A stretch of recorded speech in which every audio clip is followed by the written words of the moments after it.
Então, nós estamos no capítulo 6 da Epístola aos Hebreus e já trabalhamos a primeira parte, o primeiro tema, que foi as consequências, os frutos, os resultados da imaturidade. Porque no finalzinho do capítulo 5, nós trabalhamos o problema da imaturidade. O problema da imaturidade gera certos resultados indesejáveis, né? Que nós já trabalhamos, confusão doutrinária, gera a vida dele na confusão doutrinária, gera a suspeita da ausência de genuína salvação, porque ele não consegue praticar a doutrina que aprendeu, e isso vai acarretar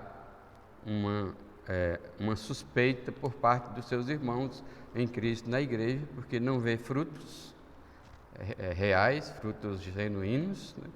Aí ele fica sob suspeita se ele é salvo ou não, embora ninguém vá apontar o dedo para ele, mas fica aquela tristeza no coração da igreja, né? Perguntando nas orações, né? Deus, será que o irmão fulano realmente é salvo?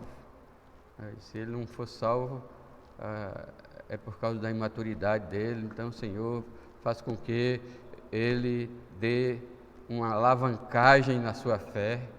Tem misericórdia, Senhor, para o bem da tua igreja, para a edificação da tua igreja e para a glória do cabeça da igreja, né?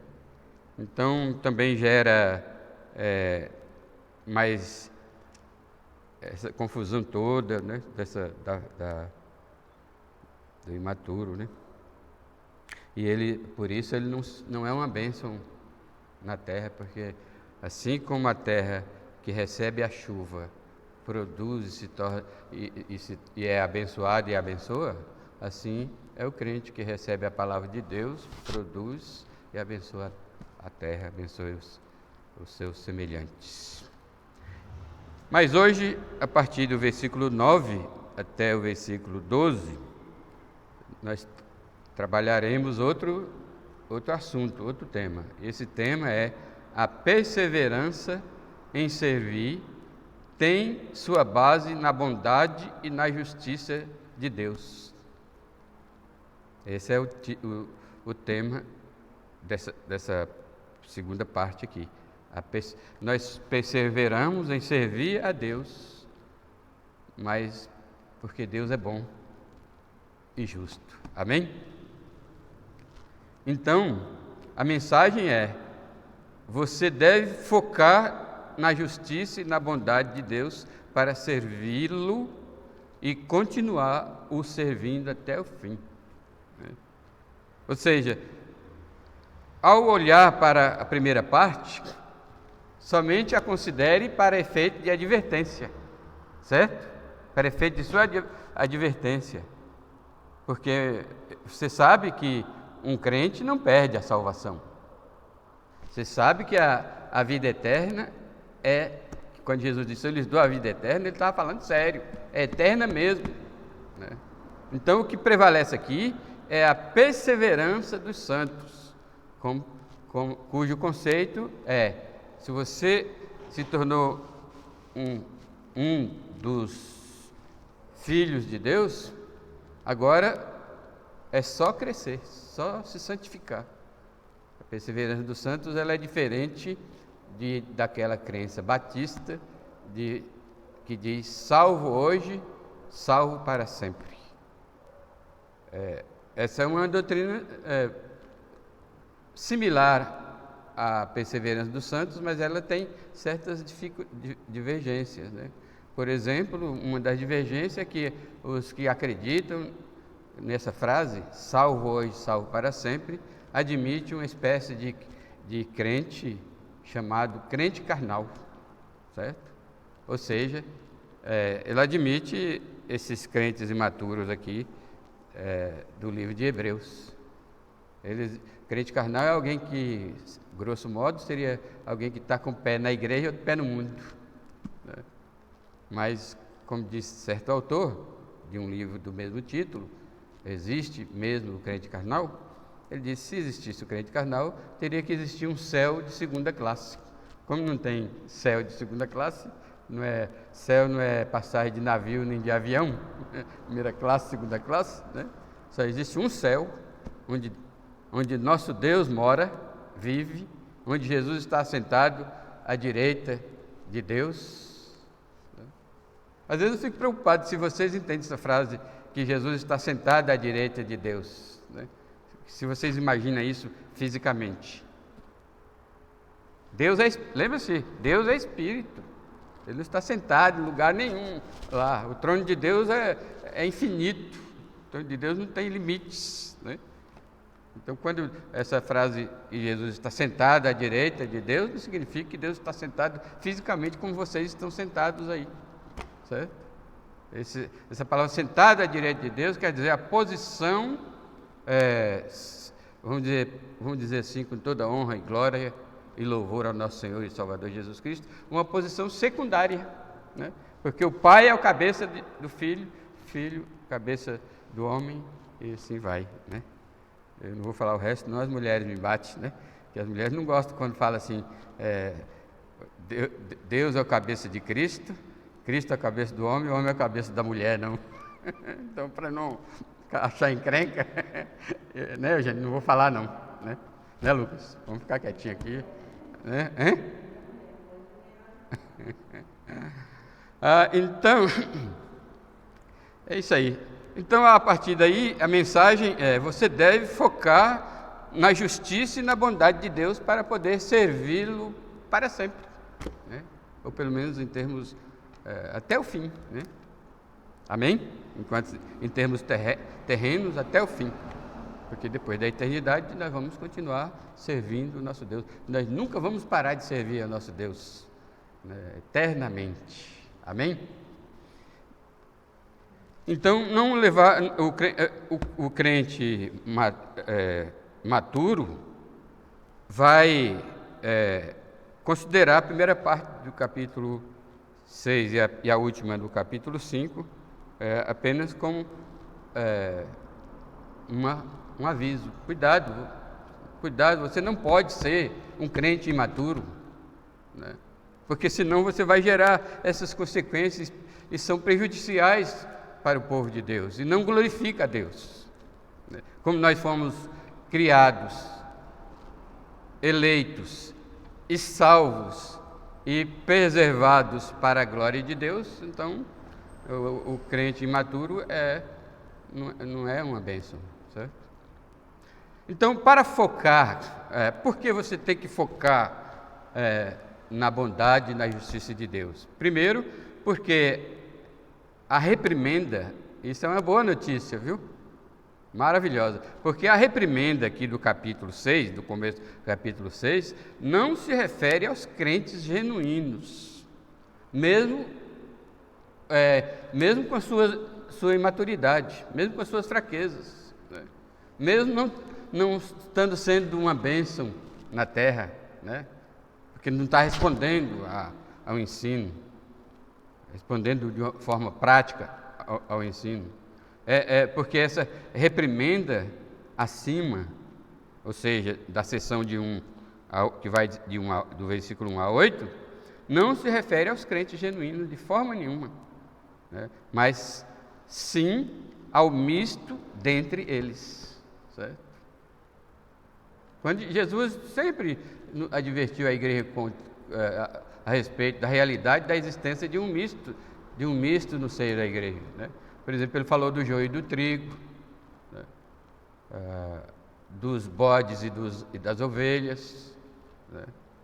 Dos lobos e das ovelhas.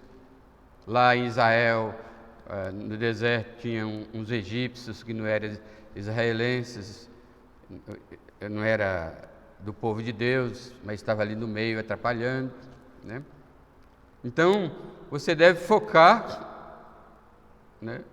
Focar no fato de que Deus é bom e justo, porque a reprimenda acima não se refere aos crentes genuínos, mas ao misto dentre eles. Para os verdadeiros, por quê?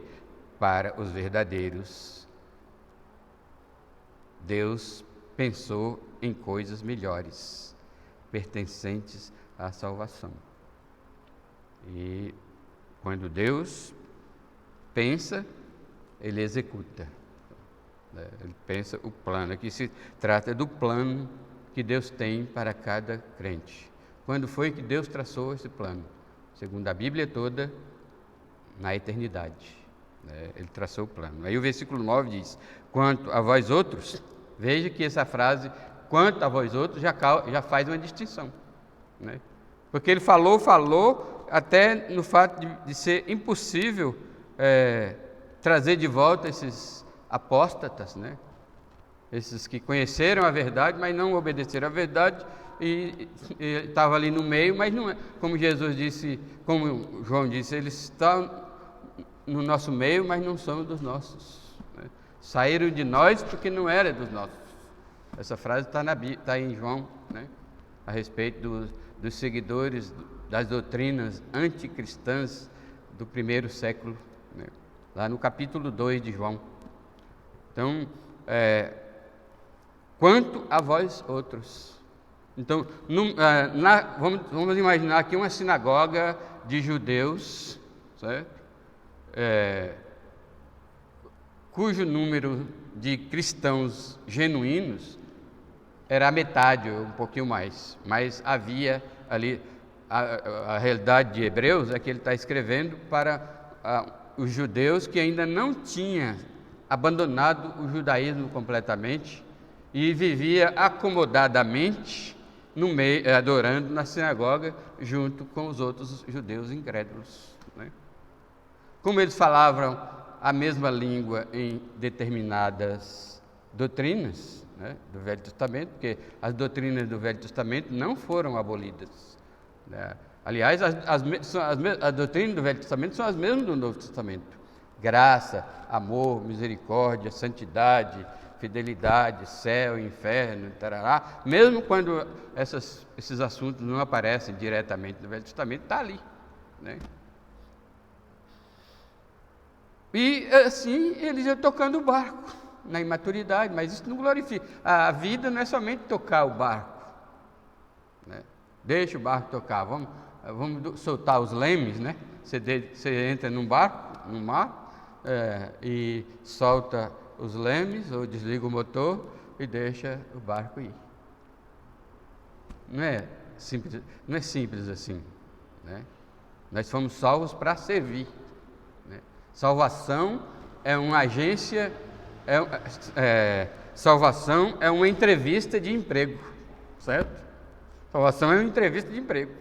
Você foi salvo, agora você é um servo, você foi salvo para servir. E para servir exige treinamento, exige certas prerrogativas, certos conhecimentos, existe, ou seja, maturidade. Então, foca na misericórdia e na bondade de Deus, e você vai descobrir que nessa passagem as reprimendas dessa passagem, desse capítulo 6, não se refere a você se você é um filho de Deus, mesmo com sua imaturidade. Serve apenas para lhe ajudar a alavancar a sua fé. Amém? Crescer. Mas, quanto a vós outros, todavia, ó amados. Aliás, eu falei mais e repeti o todavia, Se eu falar o mais, eu tenho que tirar o todavia, porque são da mesma classe gramatical, Então, mas quanto a vós outros, ó amados, estamos persuadidos das coisas que são melhores e pertencentes à salvação, ainda que falamos desta maneira.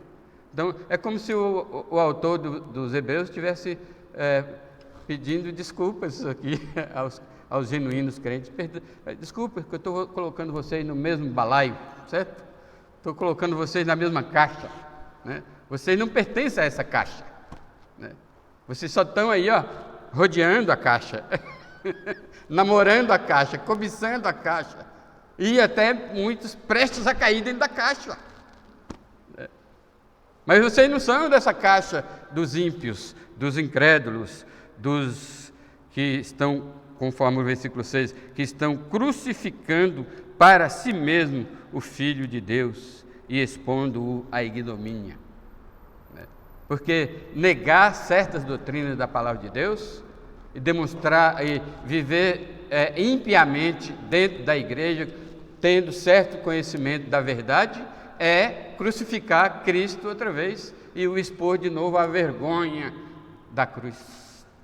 Outra vez. Nunca mais alguém faça isso. Aliás, Hebreus vai falar várias vezes desse problema na congregação dos judeus crentes, mas misturados com os ímpios.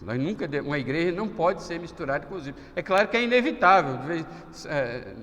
Igrejas grandes, é muito comum as pessoas ter infiltrados, né? Mas não são salvos. E é a causa dos problemas que há na igreja. Eu estou escrevendo um artigo, ele vai ficar muito extenso, porque eu só escrevi um pouquinho, né? E já tem um monte de páginas. Eu vou acabar juntando tudo isso, escrevendo um livro. O nome do artigo é Contendas nas Igrejas. Eu estou falando sobre contendas na igreja, né? O que me instigou a escrever esse assunto, porque eu conversei com alguém que não frequenta, que não é membro de igreja nenhuma, segundo a justificativa dela, é porque as igrejas que ela frequentou só tem contendas. Aí ela não gosta de contendas, e ela está certa, né? Está certa em não gostar de contendas. em não ser membro de uma igreja, ela não está certa. E eu aconselhei nesse sentido. Está certo? Então, meus irmãos, e os contenciosos na igreja são exatamente aquele misto que tem de incrédulo, de ímpio na igreja, que está tentando crucificar de novo Jesus e o expor à vergonha da cruz novamente. Então, quanto a vós outros, o plano eterno de Deus contempla coisas melhores, das quais o autor do livro de Hebreus está persuadido, ou seja, ele tem certeza que Deus tem um plano melhor para todos os crentes, né? Você não precisa ser imaturo, você precisa caminhar devagarzinho, mas sempre. Amém? Né? Deus não quer que a gente saia correndo, né? Mas Ele quer que a gente não pare, né? É isso que significa o verbo seguir a Cristo. Seguir a Cristo. Esse verbo carrega um compasso normal, sem parar de seguir a Cristo. O autor estava consciente, persuadido, né? E parece que ele deseja transmitir isso para o povo, para que ele não se sinta desanimado por ele ter escrito dessa maneira, como ele diz aqui no final, né? Persuadido das coisas que são melhores e pertencente à salvação, ainda que falamos desta maneira. Agora, o verbo aqui, pertencente à salvação, isso aqui é maravilhoso, porque a gente pensa, né, inclusive o crente imaturo, pensa que ser salvo é apenas ser livre de ir para o inferno. Salvação é infinitamente mais do que ser livre do inferno. Eu sei que já é uma grande coisa o fato de eu morrer e ir para o céu, mas ser salvo tem muitas coisas aí acopladas nessa experiência maravilhosa de ser salvo, né? Ser salvo inclui, eu nem vou citar, que senão, mas vocês sabem do que eu estou falando, senão a gente estendia muito a pregação, mas ser salvo é uma coisa maravilhosa. Começa das três fases da salvação, né? 3 tempos da salvação. Fui salvo, estou sendo salvo, serei salvo. Começa por aí. Vocês que entendem a linguagem vai saber, né? O termo salvação, a diferença entre salvação, redenção e glorificação, né? que são os 3 PP. PP? 3 PP. Salvo da penalidade do pecado, salvo do poder do pecado, salvo da presença do pecado. Justificação, santificação, glorificação. Só por aí, isso aqui é só para começar, mas tem muitas coisas maravilhosas aí no bojo da doutrina da salvação. Amém, meus irmãos? Então, foca na misericórdia, na bondade, na justiça de Deus, que Deus é justo, e o que Ele planejou, aqui está a bondade de Deus. Ele lhe salvou, e ele já tinha um plano de lhe salvar, e Deus tem um plano de lhe salvar, um plano que o autor chama aqui de coisas melhores, e pertencentes à salvação, e ele é justo, fiel, bom, e Ele vai cumprir esse plano na minha vida, né? É isso que Paulo se refere quando ele diz aquele que começou, como é que é? Aquele que começou a boa obra em vós, há de completá-la, até o dia de Cristo Jesus. Quando Jesus vier, nós estaremos prontinhos, preparadinhos, né? A obra estará completinha. Quem está fazendo isso é Deus, por causa da sua justiça, por causa da sua bondade. Amém? Aí você deve focar na bondade, na justiça de Deus, e não nas coisas que foram ditas, apropriando-se das coisas que foram ditas, mas tomar como advertência, né? Tomar apenas como advertência. Por quê? Porque, em segundo lugar, porque para os crentes genuínos, Deus reserva galardões e bênçãos eternas. Ou seja, o reconhecimento pelo serviço prestado na igreja. Sabia disso? Então, o versículo 10 diz: porque Deus não é injusto para ficar esquecido do vosso trabalho e do amor que evidenciastes para com o seu nome, pois servistes e ainda servis aos santos.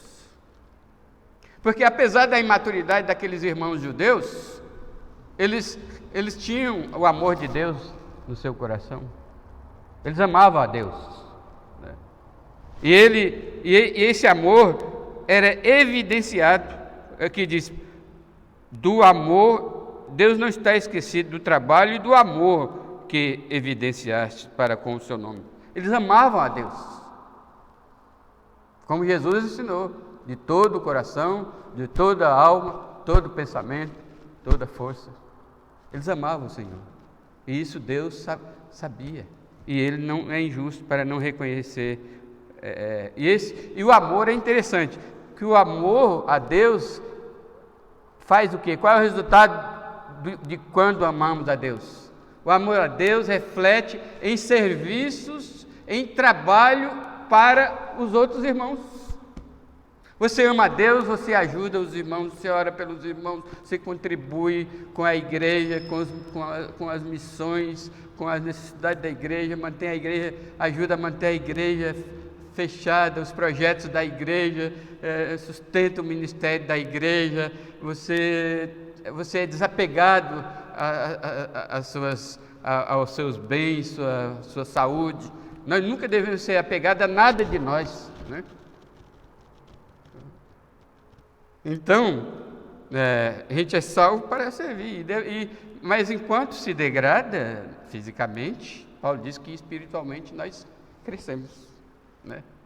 Hoje, espiritualmente, eu sou muito mais bonito do que quando eu era um jovem crente de 17 anos. Hoje eu posso cantar aquele hino, aquele corinho, que a beleza de Cristo se veja em mim. A beleza de Cristo aparece em nós no nosso comportamento, na nossa fala, no nosso pensamento, no nosso agir justo e bom. Como Deus é bom e justo, nós somos justo e bom.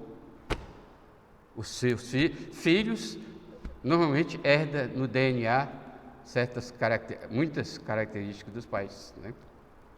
Inclusive, a respeito em questão moral, muitos filhos seguem o pai. Se o pai dá um bom exemplo, ele segue o bom exemplo. Se o pai dá um mau exemplo, ele segue o mau exemplo, né? Assim, tal pai, tal filho. Mas a Bíblia fala é tal mãe, tal filho, mas reflete em todo sentido. Então, você deve focar na misericórdia e na justiça de Deus, mesmo que o autor do livro de Hebreus, inspirado pelo Espírito Santo, por mandado de Deus, fez essas advertências sérias e duras, né? Porque essas advertências aqui são sérias, né? Versículo 4, é impossível, o livro de Hebreus, é impossível que aqueles que uma vez foram iluminados e provaram o dom celestial e se tornaram participantes do Espírito Santo e provaram a boa palavra de Deus e os poderes do mundo vindouro e caíram, sim, é impossível outra vez renová-los para arrependimento, visto que de novo estão crucificando para si mesmo o Filho de Deus e expondo a ignomínia. Interessante. Aí nós pulamos para o versículo 10 e diz, mas Deus, primeiro para o versículo 9, mas quanto a vós, para o versículo 10, mas Deus, entendeu? Deus é bom e justo, por isso ele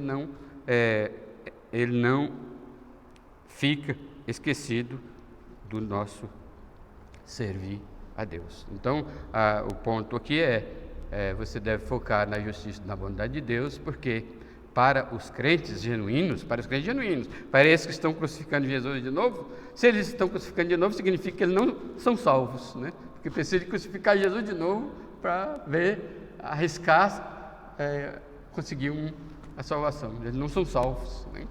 Então, mas para os que já são salvos, não precisa crucificar Jesus de novo, né? Mesmo que é impossível, os crentes sabem que é impossível. Então eles olham para a justiça de Deus e se delicia. E isso também, meus irmãos, se você focar na misericórdia, na justiça de Deus, já é um ponto forte para a sua maturidade. Porque você entende que Deus tem um plano para você e vai cumprir. E no versículo 9, versículo 10, Deus reconhece o serviço prestado, porque você faz a obra de Deus por amor a Deus, né? Que é o contrário, aquele misto que está dentro da igreja e não é salvo, eles fazem a obra de Deus, mas sem amor a Deus. Aí não vale, né? Eles fazem por outro motivo, menos por amor a Deus. Por isso o versículo 10 é bem claro, porque Deus não é injusto para ficar esquecido do vosso trabalho e do amor que evidenciaste para com o seu nome, pois servistes e ainda servis aos santos. Então aqui é o reconhecimento do autor ao vislumbrar que o povo judeus, crentes, ainda que misturado lá e imaturo por causa dessa mistura, eles observavam a igreja perseguida, por exemplo, né? Porque o judaísmo era oficial, ninguém perseguia aqueles judeus que estavam lá na sinagoga. E talvez isso servia de acomodação para eles, né? Mas a igreja, os seguidores de Jesus eram perseguidos, né? Não era oficial, era ilegal, né? Então, muito provavelmente, esses judeus de lá da sinagoga, crentes, protegeram e ajudaram esses crentes perseguidos do primeiro século. A gente não tem toda essa informação, mas é muito provável que eles serviram e ainda estão servindo aos santos, né? Porque na perseguição havia muita necessidade. E Deus usava esses crentes judeus para ajudar os seus irmãos não judeus. Amém?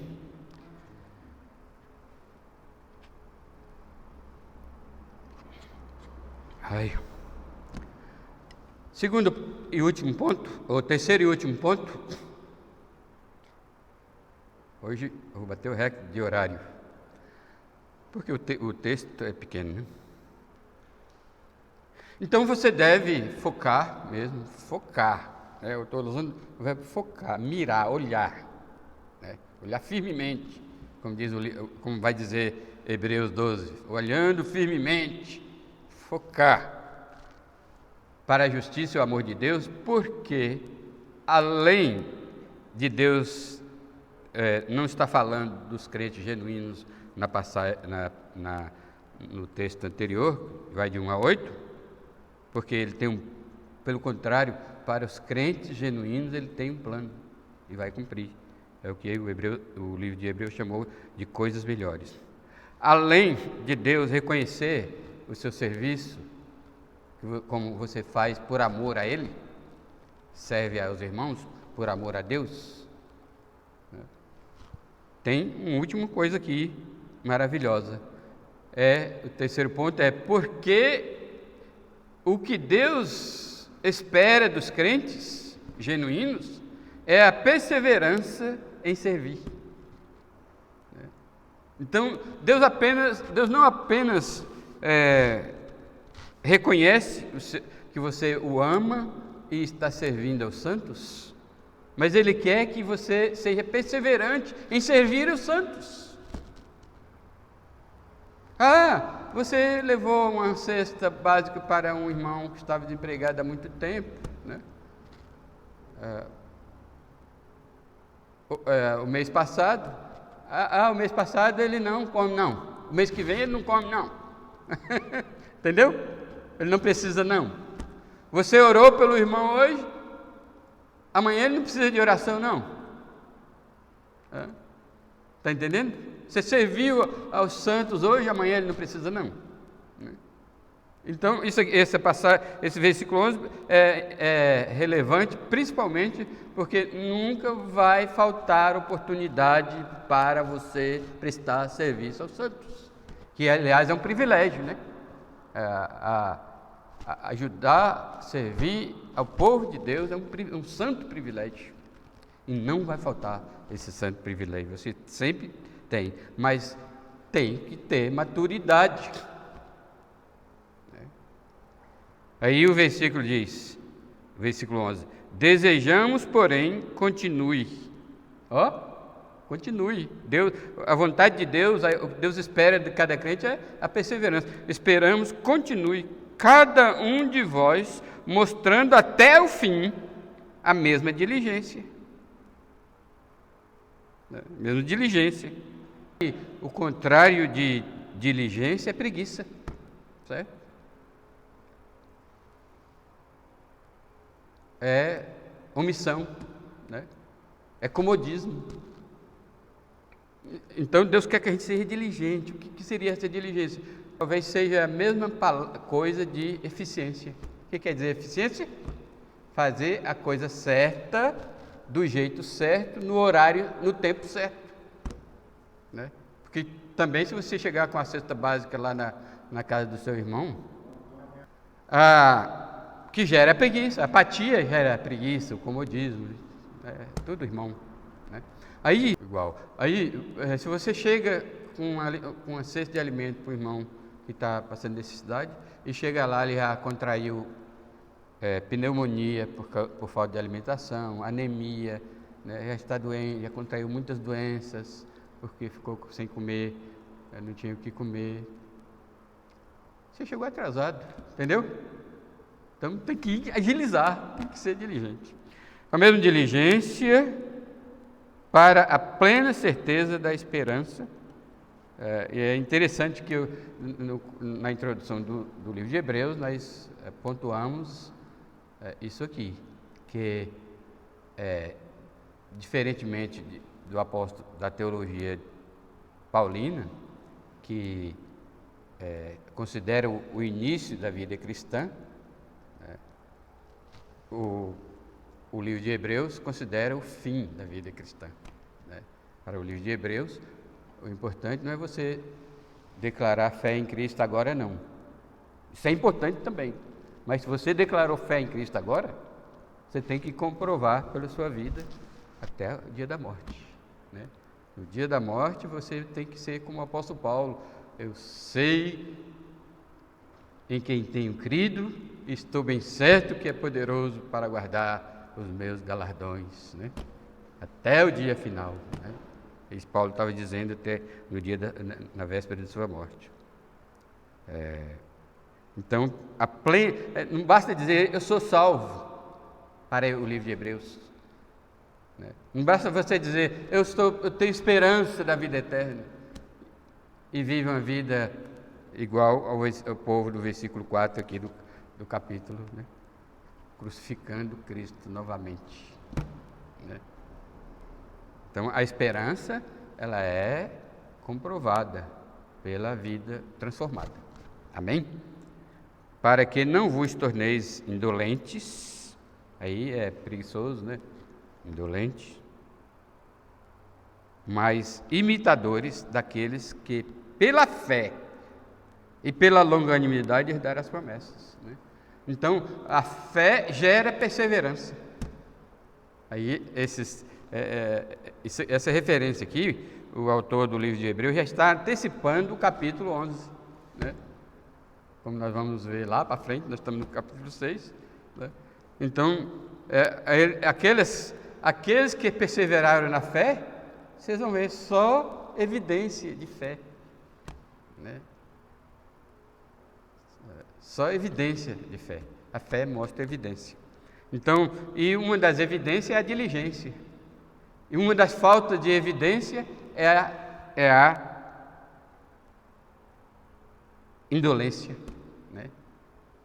Então, uma pessoa, um crente que está crescendo em Cristo Jesus, na imitação de Cristo, até se tornar o varão perfeito, ele não pode ser indolente, ele não pode cruzar o braço e dizer, não, eu já orei mesmo. Então, se eu já orei, eu já fiz tudo. Tem situações que a gente só pode orar. Mas uma oração sincera diz, Senhor, eu estou orando agora atualmente, nesse momento eu só posso orar. Mas se o Senhor tem um plano de me usar como resposta ou parte da resposta dessa oração, eis-me aqui, né? Então, focalizando na justiça de Deus, porque Deus espera dos crentes genuínos, né? Não esses falsários aqui, esses apóstatas aqui. É a perseverança em servir e continuar servindo a Deus. Amém? É isso aí. Então, para concluir aqui, eu vou dizer que o crente precisa saber qual é o foco de sua esperança. Se em Deus, com sua justiça e bondade, ou em si mesmo, com suas fraquezas e limitações. Então, por isso que a minha exortação, do meu pequeno entendimento dessa passagem, aqui, o capítulo 6 fala tem muito de limitações humanas aqui. Porque esse povo que se misturou com os crentes judaicos, muito provavelmente eles eram autoconfiantes. Muito provavelmente. Eles confiavam em suas obras. Como eles eram judeus, confiavam em sua prática e observância rigorosa da lei de Moisés. Mas nós não, nós focamos na justiça e no amor de Deus, e não nas nossas limitações e fraquezas. E aí, eu creio que o texto dá margem para a gente dizer mais uma coisa. Aí Deus oferece sua destra a cada um de nós, cada um dos seus filhos, Ele oferece a sua destra. E o crente genuíno, pela fé, aceita e desfruta do aconchego do nosso Deus, porque Ele é o nosso Pai. Então, nós colocamos a cabeça debaixo do braço do nosso Pai, né? Filho é assim, né? Ele coloca a cabeça debaixo do braço do Pai, ele mesmo se abraça com o abraço do Pai e aproveita aquele calor do Pai. É assim que o crente maduro vive, né? Sempre buscando em Deus o Pai, né? O seu calor, o seu aconchego, a sua destra, para se sentir até seguro para servi-lo melhor. Amém? Então, o desafio aqui, a exortação é: olhemos para Deus e para a sua justiça e para a sua bondade e sejamos perseverantes em servi-lo. Amém? Deus nos abençoe e nos use como instrumento da sua glória.